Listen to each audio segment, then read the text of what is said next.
Hello, and welcome to yet another episode of Living It Up in Lion City. Today we're going to revisit the topic of understanding xenophobia in Singapore. Over the course of this year, I've covered the topic in 3 episodes. In the first episode of the series, I talked about the history of immigration in Singapore since its origins and the narratives that built up the discomfort over foreigners. In the second episode, I talk about some of the reasons and the rationales behind the rising discomfort and how that manifests in society today.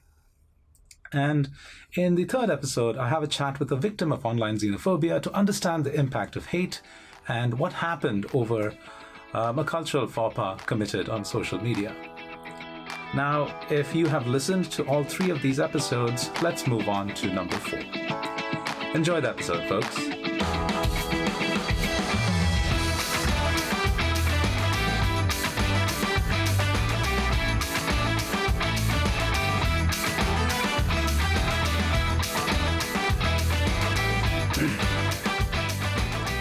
It's the year 2020, and COVID-19 has impacted the world in ways that we haven't seen in generations.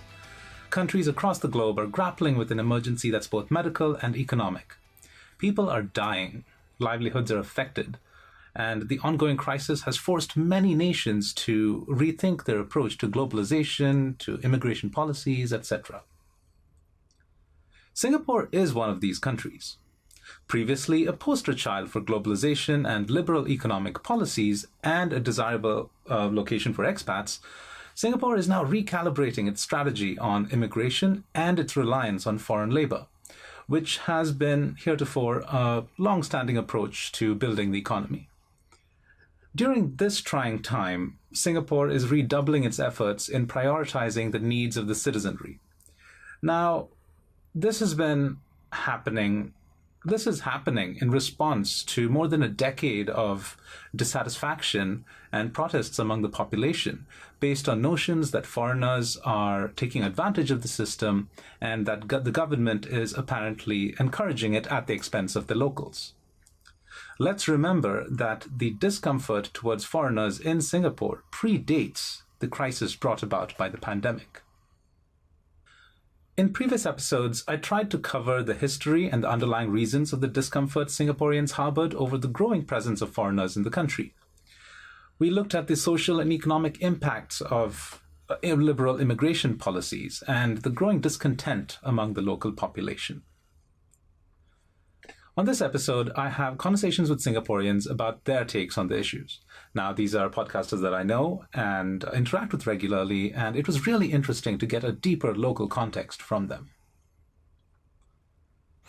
And then, however, you also have people that just go, why is there so many where my rice bowl is hurt because of the COVID-19 situation? Why are there more Grab drivers on the road? Why are all Singaporeans becoming delivery drivers? Or all Singaporeans becoming like a food delivery guys?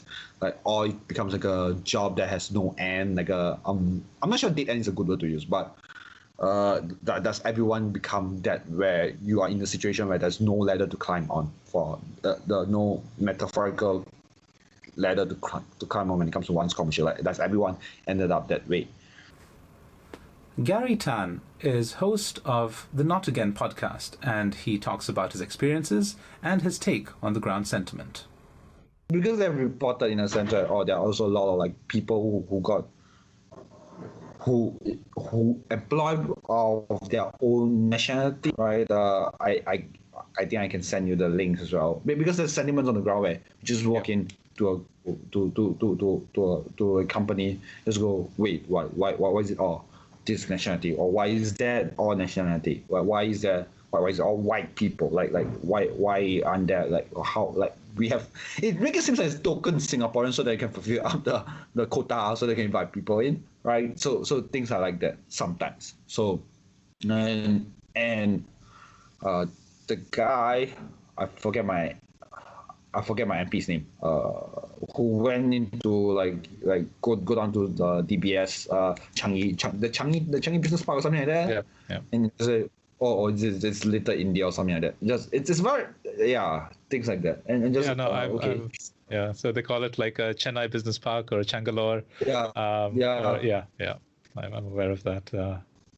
some of us are. Wait, I think most of us are angry when it comes to policy, right? We are not. We are generally not comfortable with the idea of the current government, who of when it comes to foreign policy wise, right? Because of our rival, because of everything itself, and you have like people, and you have people. Then there are news going on. I'm not sure how true is that, where the government is giving out money and scholarship for foreigners and stuff like that. And okay, I'm not sure how true is that, but there's general sentiment like that. Hey, how come why are there so many? I'm not sure whether privilege is a good word to use, to so-called for foreign talents, right, and expatriates and stuff like that.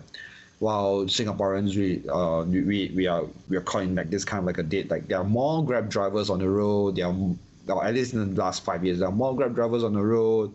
People and then Grab fares are going downwards, and fares are going downwards. Everyone working when it comes to driving on the road as well, right?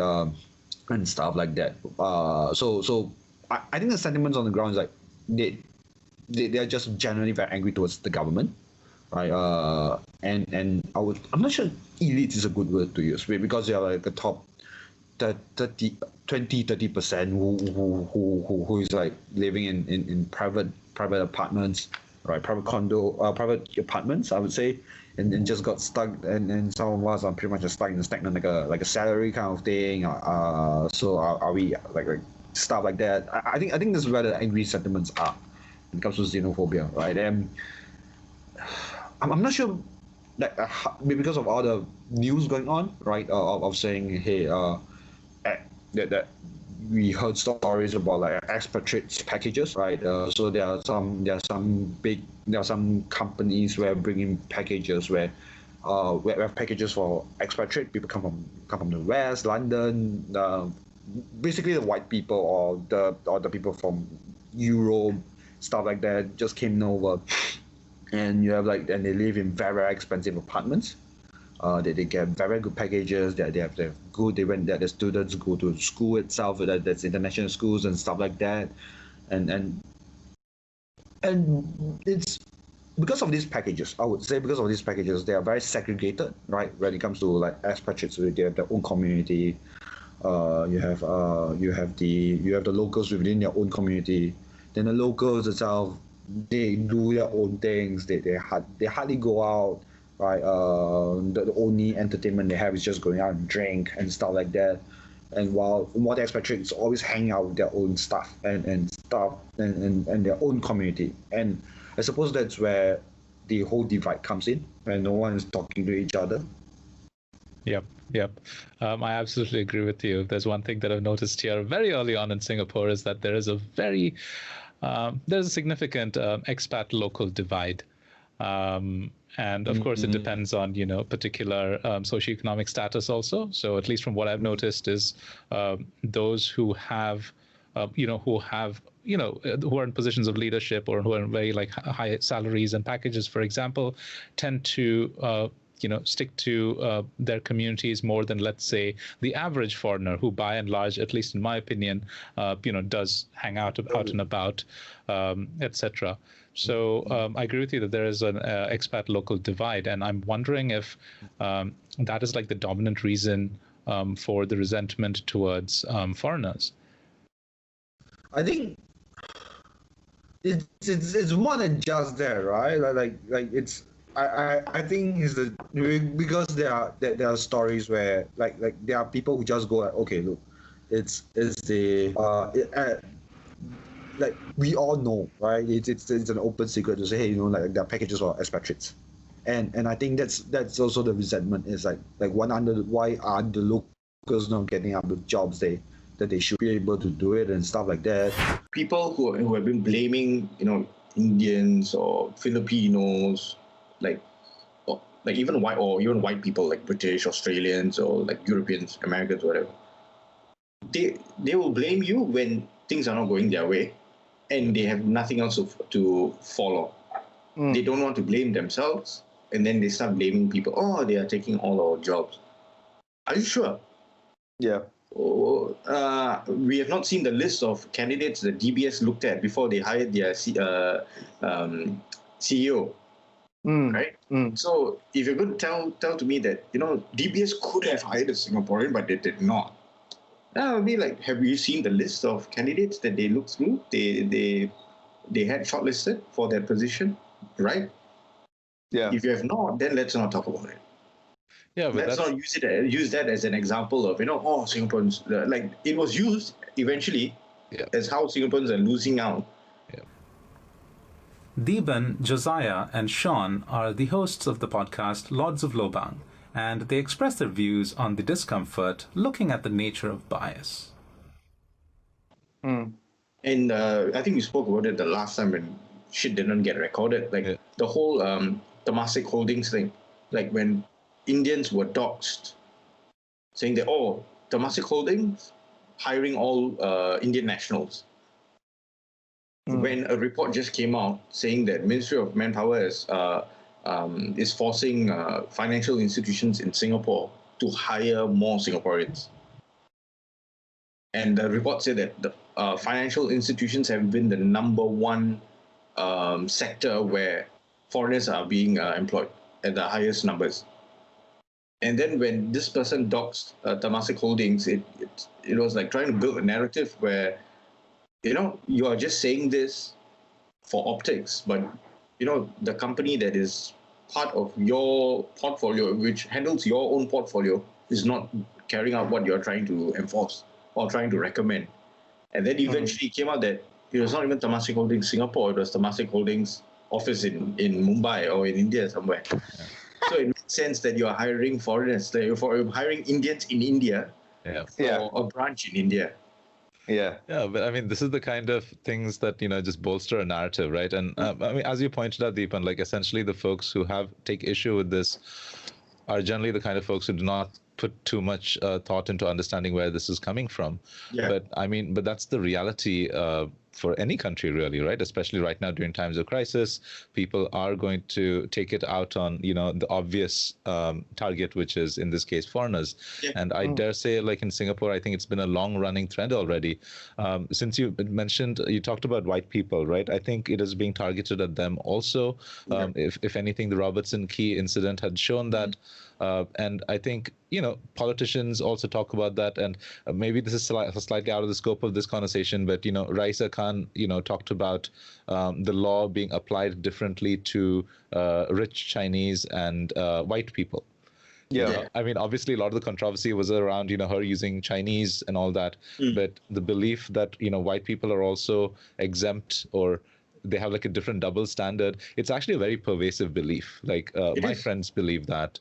It's a very easy thing to just say. It's such a casual thing that people say. And it goes unchecked. And you'll see people like there will be people like that's true. That's right. So in Singapore, or your friends believe that in Singapore? Or in Singapore. So are you talking about Singaporeans? Singaporean. So like one of my friends, put this on Facebook where she's like, and this was like right after the Robertson Key incident, so essentially everybody's like super angry. It's like, oh, look at these guys, getting away with this. Clearly the police don't give a shit. The police are turning blind eye because, they're white. There's all that, beliefs and all that stuff. Why are they targeting, poor Singaporeans versus why are, the rich expats in Robertson Key getting away with it? So they didn't get away with it. Fine, right? You're fine. Eventually. They're fined, barred from Singapore. I think 3 of them were like barred for life, essentially. So that's not getting away with. Yeah, but like then also I was also uncomfortable with that because is that excessive? Is that it is? Were they being made an example of? Yeah, I feel like earlier on you were talking about the case where the guy was sent back, right? DBS let him go. Yeah. And for me, it starts off with things like that, where someone gets persecuted for something so petty. Like, this is nothing. He could have just easily come out and maybe even an apology is too much in my point of view. But let me justify it. Like, he shared something. And there was a certain context behind it. no one knows of his actual intent behind sharing it. Most likely no one asked, right? Yeah. People just got angry because they inserted their own context to it and their own interpretation of it, and they just went berserk and tried canceling this guy, get this guy fired, get this guy deported, get this guy jailed, whatever. So once this kind of shit happens, and when it goes unchecked, the next level would be like what has been happening, like beyond that. So from someone who's non-Singaporean, it starts happening to someone who is Singaporean. Then it starts happening to a company. And then it just goes on and on and on. And when people who are actually thinking with their brains instead of their fucking assholes actually step up and explain shit, then you'll see the people who are complaining excessively, they'll start backtracking because they don't have sound logic behind their arguments most of the time. It's emotion trumping everything else. Yeah. And if there's sound logic behind why people are like going up in arms against someone and trying to get the person deported, then let's hear it. But usually you don't hear it. It's like, I'm offended by this. Yeah. So I feel that everyone should be offended by this. Let's get rid of this. There is a growing sense of foreigners displacing the natives here in Singapore, and that contributes to the virality of certain types of videos or posts. Yeah. However, I think 99% of the interaction that happen between assholes are just completely boring and uninteresting. Just be aware that you are a foreigner in a foreign land. Just as you wouldn't want me to go to your country and start shitting on the streets or start insulting your women or insulting your public transport or whatever, or insulting your leaders, and you don't want me to do that to you, then don't do that to us. Jon Wang is host of the podcast Longkangkitties and explains the growing issues with globalization, with politics, and why instances of foreigners seen to break social contracts often trigger national fury. The globalization project has kind of like the extreme swinging of the globalization project have failed. It's just not. It is a good idea in terms of economic realism to say that, okay, let's have each country just specialize in what it does. So China just focus on manufacturing and US just focus on service. Yeah. And we kind of just outsource everything else to the people who specialize in it, which is in theory a very grand economic, like a very basic economic principle. Of course, the reality of it is that these are people's lives you're talking about. It's not, they're not just numbers on a spreadsheet, and that whenever you do something like this, when you move a factory from one place to another, you are displacing the native, and you do that enough over and over again, people take notice, and they will turn inwards, and they will point their fingers at the outsiders for all of their problems, because that has been traditionally the easiest way to solve any problem. It doesn't matter even if it's not the root cause. It doesn't matter even if your country specifically is not the one that's causing it. It's just because you're an outsider that makes you a target. So this has happened throughout history, all across time, in every society, and we are reaching we are on the precipice of something like that happening again. For those prospective people who think about coming to Singapore, Google this name, Anthony Casey, and then you add Singapore at the back, and then you read up everything about this guy, and then don't do what he did. Yeah. So this guy, he went on to I think his car broke down. He went on to the MRT station, and then he made, I think, a Facebook post saying, "Wow, this is how poor people travel," or something like that. Yeah. And he, like all the other Singapore social outcasts and pariahs, he took refuge in Perth. Yeah. And so I think mainly, I will just say that don't insult us. Yeah. We are quite autistic about being insulted, and it's just not a good time for you. Yeah. In conversations online over the last decade, there is a prevalent belief that foreigners do not integrate and that they choose to stick amongst their own instead of trying to be part of Singaporean society. There's a general demand that expats should integrate, and so I try to understand what cultural integration means. So I ask my guests about it.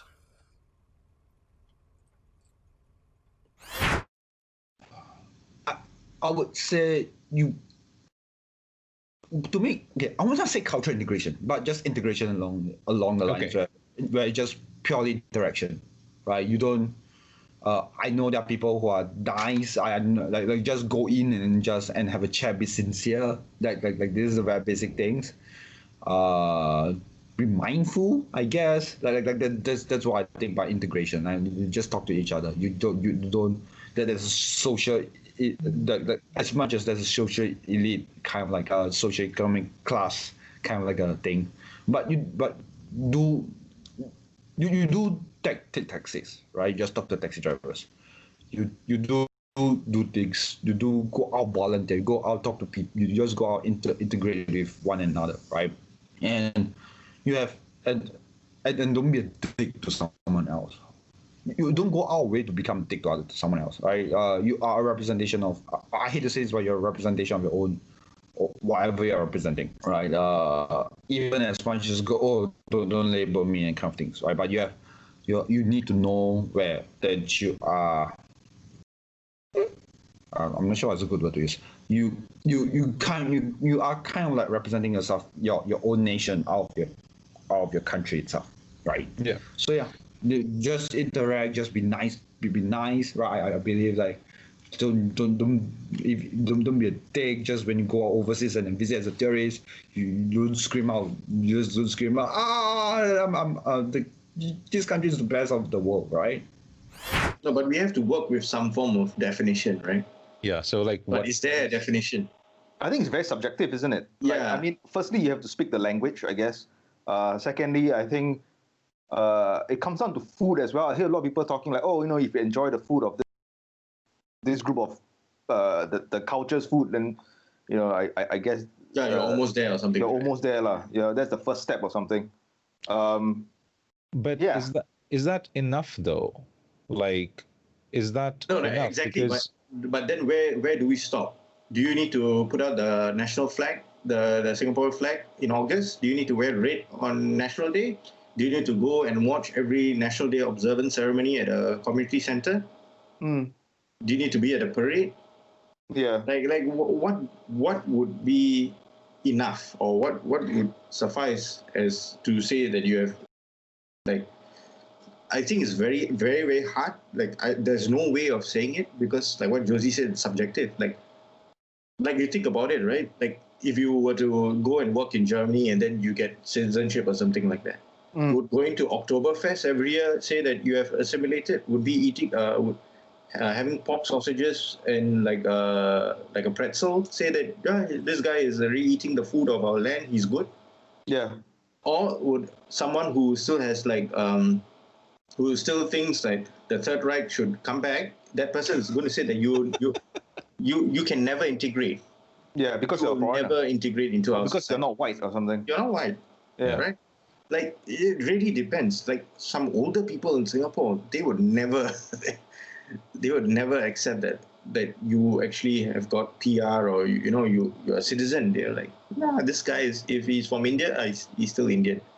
And actually, to be fair, that's how some Indians or some Filipinos or some Chinese, that's how they behave still. They're like, I've got Singapore citizenship or got PR, but I'm still Indian. Like, anything happens, I'm still going back. So it's actually really hard to tell.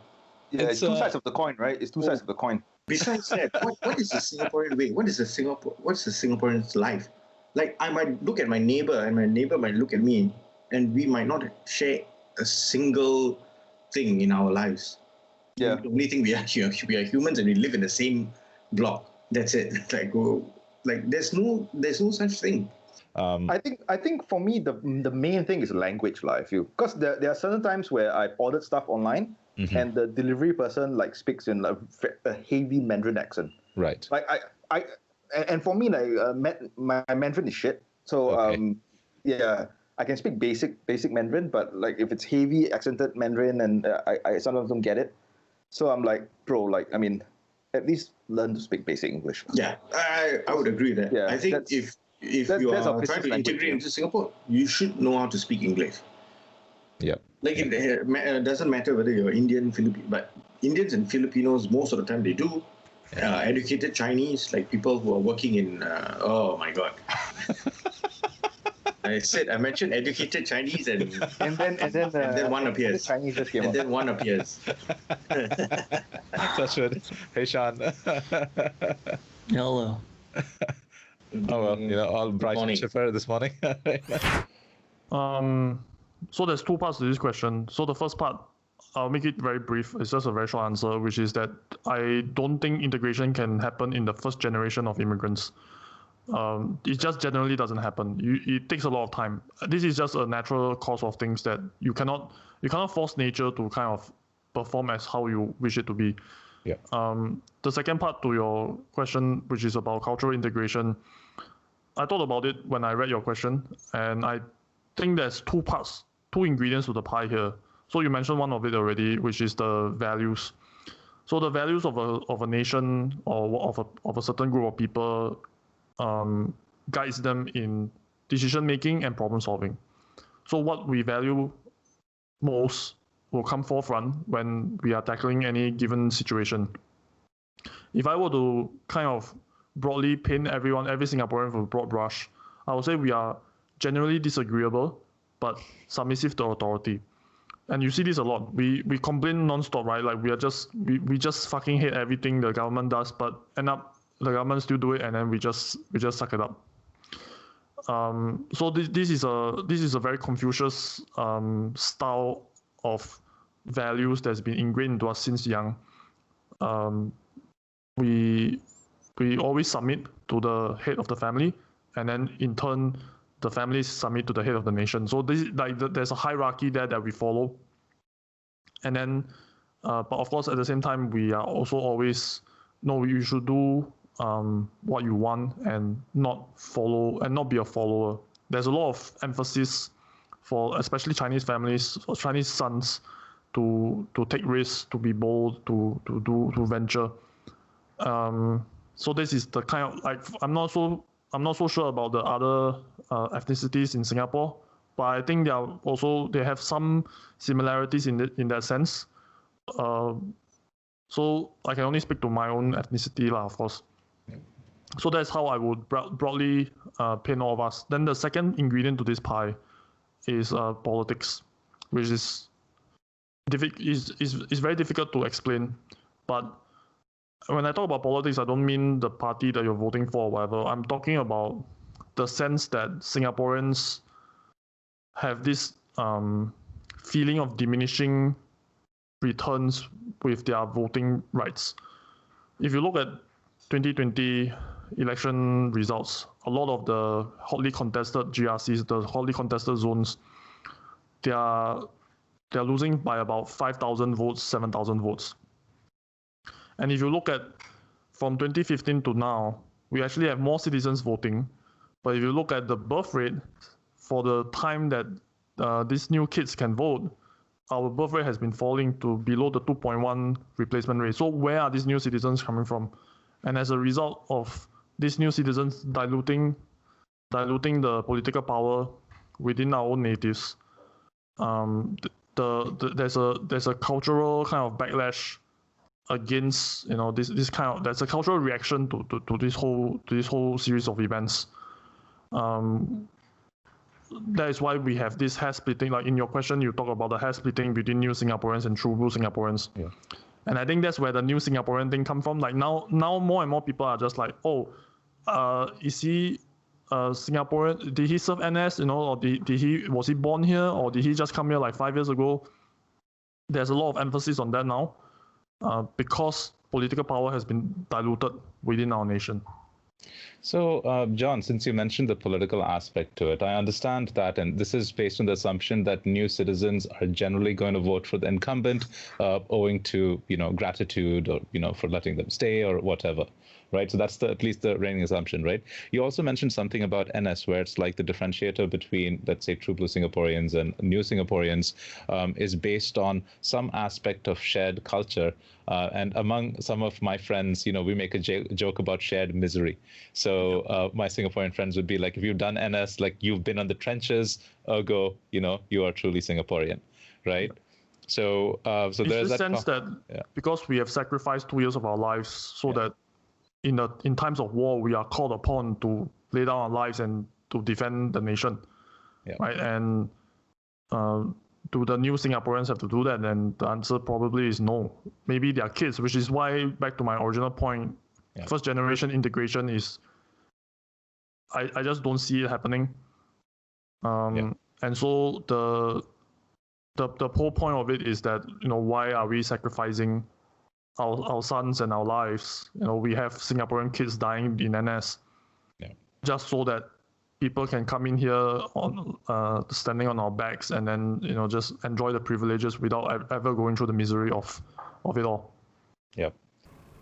In light of the general social sentiments around the presence of foreigners and the ongoing COVID-19 crisis shifting national priorities, I asked for advice on what foreigners need to know or do to navigate the situation. Like, interact but not in a condescending way. Is there a good word to use? Like, I remember like talking to people that there are a group of people that I really love to talk to. Some of them are Trump voters, right? But they are still nice people.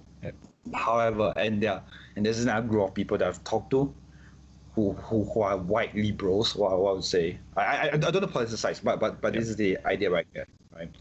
But when they go into the new country, when they go into like an Asian country, I remember like talking to this lady who said, "Oh my God," she's London. I can't do a London accent, right? Just oh my God, right? Oh my God, I love Singapore. I love the idea of Singlish, and try to and she tries to speak Singlish and just don't know whether it comes from like a very very racist point of view and stuff like that. Right. It sounds condescending, and if not like you'll be talking to people who just go. Who just add a lie at the back and just say, "Oh, I'm Singaporean," right? Just go, "How have you been?" Law. It sounds very condescending in a sense, right? And you are and like, are you mocking me or are you with me? Like I don't know what all the whole sentiment is about, right? And be honest. I'm not sure. Honest, be sincere. Sincere is a better word to use. Be sincere, right? Because I know this guy, right? He's a. Some people say that he's a racist, but he voted for Trump and stuff like that. But he's a genuinely nice guy. He talked to people at the bottom, right? He talked to his aunt, the cleaning lady, right? In the cleaning auntie in his place, right? He's a super nice guy. I hang out with him a lot of times, right? He ran out of his way talking to local people, to us Singaporeans, and then he really hangs out, right? And it just feels like in a way where you have to be really honest with, be sincere, right, and be really nice because he doesn't put on an accent. He's very rough on the edges when it comes to he's just very annoying in the sense where he just pushes idea across. Sometimes he doesn't let you talk, right? However, you have he does not condescend. You can feel like he's very genuine, he's very honest, right? However, you have the other group of people where just go like, oh my God, and then start with a word lie and you just don't know where the condescending is. So I think what my ideal situation is where, what is my next to ideal situation is where people in this current day and age where people just talk to each other, be nice to each other, be sincere with each other, instead of like, okay, look, I'm here to I'll try to blend in, but brush on again by condescending way, or in a very condescending way, just saying things, Yeah, so I think that's the case. Policy-wise, right? Policy-wise, I think that people should be it's kind of hard, right? It's kind of hard when it comes to policy, where you can't force everyone to integrate with each other, right? And things like that. I suppose at least at that point of time, you need to.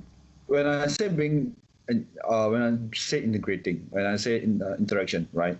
I should say at least in your 20, 30 meters around you, right? Try or even in the internet space, right? Don't.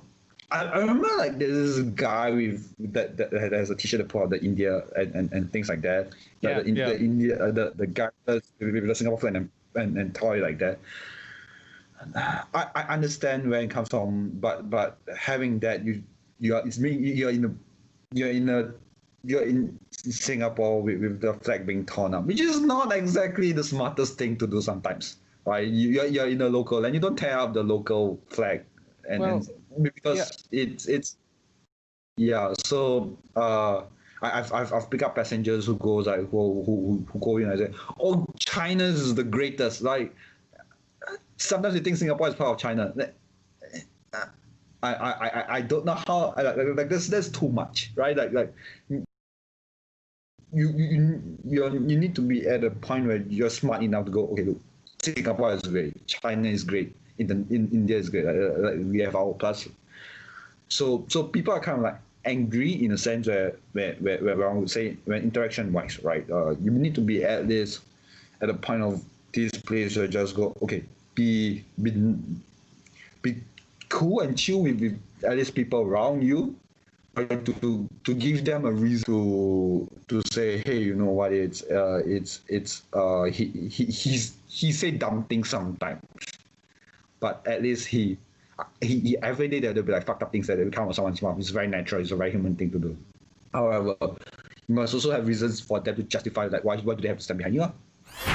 Given the current situation, given this uncertainty over jobs and the economic situation and all that, and given like there is a tendency to target foreigners, especially in this climate, like what advice would you give to foreigners, like as Singaporeans? Like general advice. Respect whatever culture we hold dear. I mean, wait, hang on. Like, is this person like my friend or some random dude coming to Singapore to work? Let's say a random person coming to Singapore to work. Dude, I don't know, man. I don't know who that person is. Like, I mean, just don't be a dick. Don't be an asshole, yeah. Yeah. Don't be an if asshole. You see a tissue in the hawker center, respect it, move away. That seat's taken. No, you wipe your nose, you blow your nose in it and put it back in. No, fully used, unused tissue. Come on. You're gonna get a shit ton of people kicked out. No, you're gonna be kicked out. You're gonna be jailed because of the freaking COVID situation, man. You blow your nose, you put it back in. It's like that's contamination. That's bioterrorism. That's right there. That guy wants to infect the world. Josie is going straight for the deportation methods. So especially in light of COVID-19, right? Is closeted xenophobic. He wants to get rid of all the foreigners. No, screw customs. No, you gotta make the country conform to you. And also, I think we haven't have we touched on this? Like, why do Singapore need foreign workers in the first place, right? Like, I mean, we have no natural resources. We have nothing except our manpower. And I think for the past 20 years we've been experiencing a declining birth rate, and we are on route to become an aging population. So I think that's a very concerning thing, right? And also I don't know, have anyone looked at the numbers, like how many Singaporeans are actually leaving the country, migrating elsewhere? I think it's quite a high number, dude. So we're losing talent, we're losing birth rate. We need people. If not, what? We don't have any fishing industry. We have no logging industry. We have nothing. Right. So I mean, and for that we actually need quite a bit of stats, like on breakdown of how many Singaporeans who are graduating in local unis, Singaporeans who are graduating from foreign unis. How many of them are coming back? How many? Which sectors are they going into? What kind of jobs are they taking up? And is it sufficient? Is it filling up all the vacancies? Why are foreign companies hiring foreigners, essentially, bringing them in from their home country, their headquarters or wherever? Why are they bringing them in?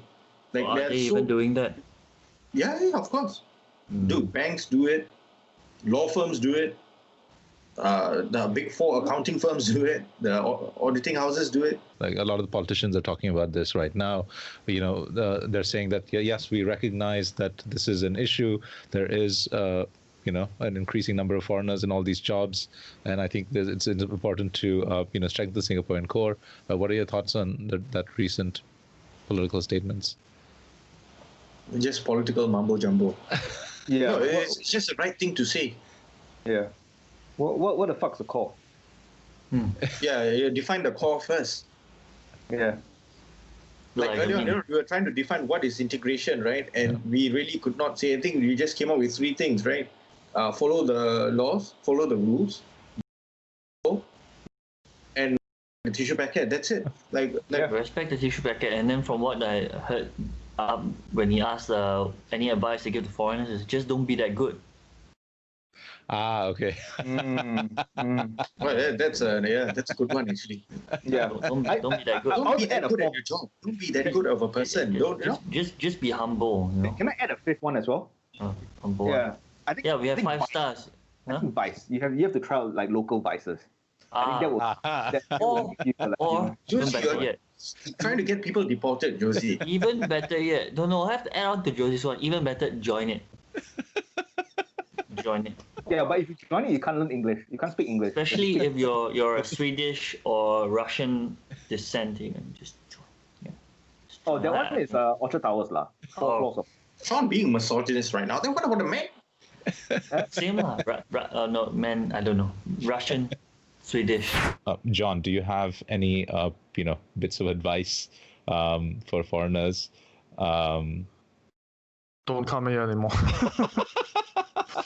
just stay where you are or go elsewhere. I mean, you laugh and I'm half joking, but I'm also half serious. I get what you're saying, yeah. I just don't see so our main political party, the PAP, I have to give them credit for one thing, is that when shit happens, they move really fast. So they can be very out of touch, and they can kind of have their heads up their asses a lot of the times, but they are not a ideologically motivated party. They are a very pragmatic party, and that if they sense that the tide is turning or the wind is shifting and that they need to get rid of foreigners, they will happily do it. They will do it in a heartbeat. And you don't want to be here when that happens, because you will suddenly find yourself like in a lot of Asian countries, when government do something drastic, right? It is devastating to like a small percentage of people. So an example would be, I think Malaysia back in the Mahathir years, right? He just suddenly one day just be like, Singaporeans cannot have property in Malaysia or something like that. And for those people, or in JB, and for those people who have, right, you have until this date to sell off your property. So of course, if this is policy, you're not going to get a good price for your flats anymore, and a lot of Singaporeans lost a lot of money as a result, right? So you have to sell it off to one of the natives, and they know that if you don't sell it by this date, the government will just confiscate it. So they just lowball you lah. And Singapore might not go to that kind of extreme. However, that's not to say that we are not completely incapable of something like that. Asian governments tend to be very authoritarian that way. So I will look elsewhere lah. Yep. That would be my advice. I agree with you. I think it's all important for us to have contingency plans, because I think by being a foreigner, we kind of made a contract from the get-go that, we are going to accept anything that happens, especially in times like these. I think even like SDP, right? They are growing. I mean, they have some popular base. They haven't been in parliament for a long time, but they are already championing things like, for example, hire Singaporean first, retrench Singaporean last. That kind of mantra, where the very obvious implication of that, right, is that the foreigners get to go first, which is something that the Malaysians are doing already, right? They have to protect the Malay natives first, and the person that always gets retrenched is the Chinese fella or the foreigners. So all of this nativism and protectionism will slowly creep into our shores again it'll be a while before we get rid of it and everybody feels comfortable with globalization again. Maybe another 10 years or so, I don't know.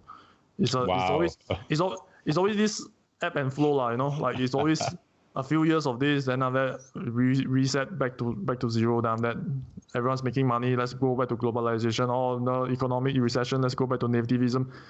It's just it's just this endless bullshit. So I just don't think Singapore will be a good place for foreigners in the next few years.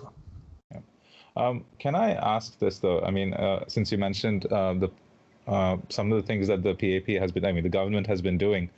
So recently there have been a number of measures, to safeguard Singaporean interests, to make sure that Singaporean jobs are the first ones to be, Singaporeans are to be considered first.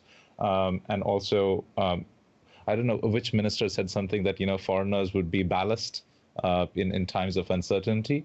So especially since after the election and, the government has taken great pains to reassure Singaporeans, saying that during these times of crisis, we're always going to look after our own. Do you think that the sentiment has changed? And do you think that because of these measures, Singaporeans wouldn't be as antagonistic, at least online, towards foreigners? I think this initial wave of changes that the government is making is fairly superficial, and I think Singaporeans can see through that. The problem is that still a lot of stories floating out there that Singaporeans are just getting the shit end of the stick, and eventually more pressure will come to the government to make even more drastic changes. Now, from their point of view, the PAP, they will try to kind of slow down things as much as possible. But don't forget, we just finished one cycle of election, and this is their second or their third worst performance to date since the inception of the party. They will not take this humiliation lying down. They will make drastic changes before the next election to secure a mandate. They want 70% of the vote. So, and like I said, they are not ideologically motivated. They are not like, oh, we need to preserve our conservative roots, or we are liberals and we need to help the poor and whatever. They want power, they want votes, and they will do whatever it takes to get it. And right now, like I said, the easiest target is just the foreigners. And it's already, and like you say, it's already showing, right? The cracks are already showing. Government is already making changes along that direction. So it will happen. Yep. And personally, I have to say that, I always think it's very important to have conversations around immigration, and this is something that needs to be talked about more often. I guess my concern has always been about when it trickles down to social interactions, and then, you just have instances of people being dicks to each other because, oh, you're a foreigner, ergo, this shitty treatment is deserved. I would also love to have like conversations about, okay, let's hammer out the nuances of how much immigration is enough immigration, right? I would love to have that kind of conversation, and let's have a pragmatic approach to, having a combination of a healthy working Singaporean population and having the foreign talent worldwide to kind of back us up and to support us and to inject creativity and diversity. I would love to have a conversation, but nobody is ever interested in that conversation, right? So everyone is just like, foreigners are good or foreigners are bad. There's no in between. There's no nuance. There's no gray area. And people like you and me, we get hated on both sides, basically. So then, there's no room for people like us. Yeah, it's a hard question, and honestly, I'm not gonna lie to you, John. Like I stopped reading the news for like months now. I stopped checking out all the forums. I'm just like doing my own thing now. Playing video games, reading books, because I think it just the environment just got way too toxic. So I started getting back now, and I'm just catching up on lost time. But I see that things haven't changed. Yeah. Just dive in headfirst into a toxic pool. Yeah. But yeah, I missed it. So. So you're a sucker for pain, right? I always knew that about you, Rindo. Degenerate you. There's obviously a whole lot more to cover, and I hope to do so in future episodes. But for now, let's hear some last words from the folks. I would say that whatever you read on the internet, right, it's like giving Hitler a microphone. right? So Man, I'm going to quote you on this on Hardware Zone and then be like, oh my God. yeah, there are a lot of Hitler walking around, right? So I glad to clarify that. Like there are a lot of Hitler. There are a lot of Hitler walking around, right?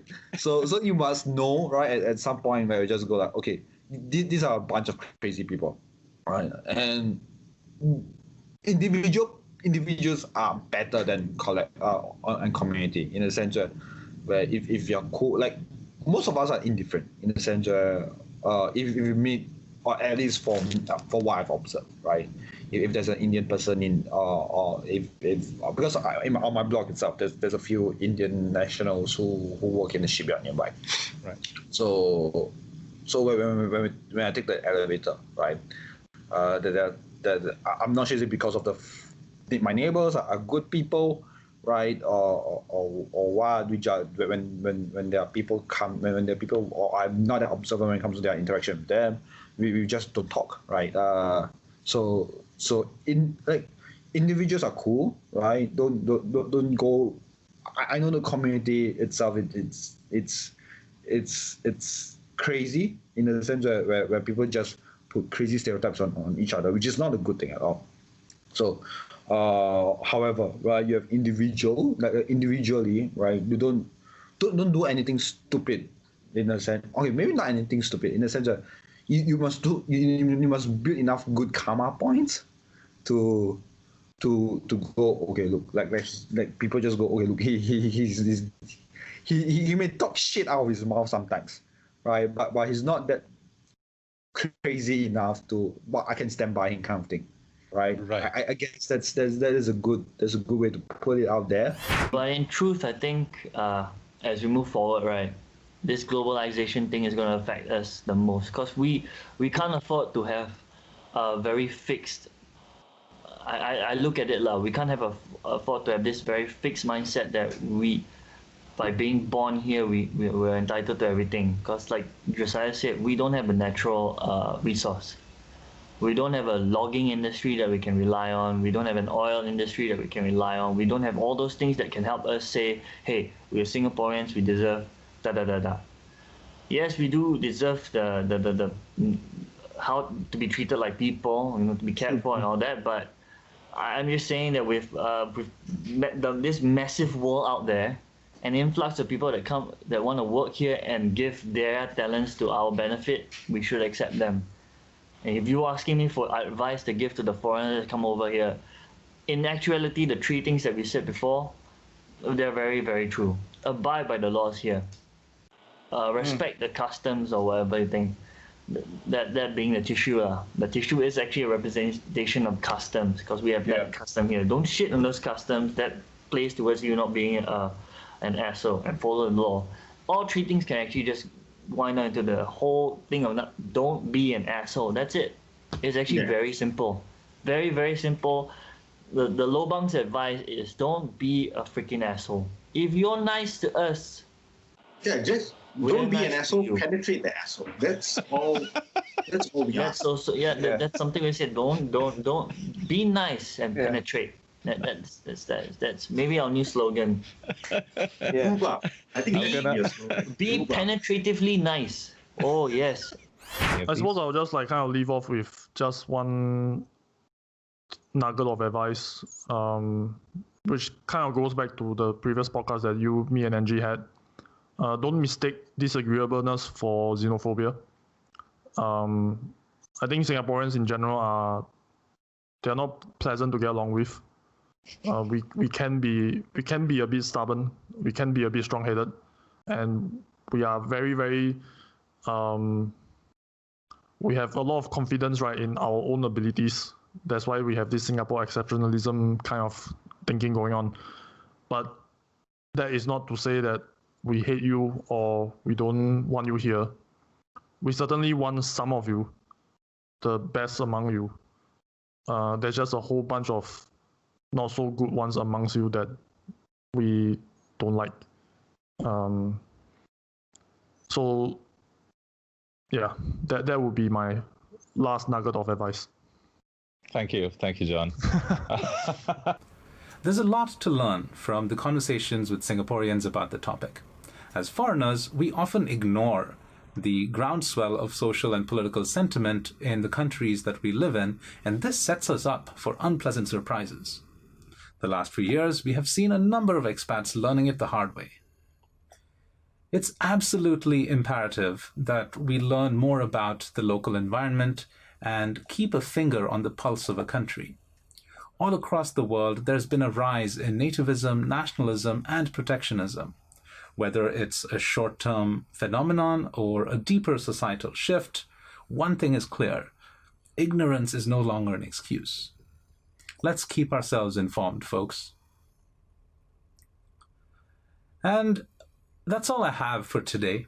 There's still more I want to say, but I'll leave that for future episodes, whenever those may come out.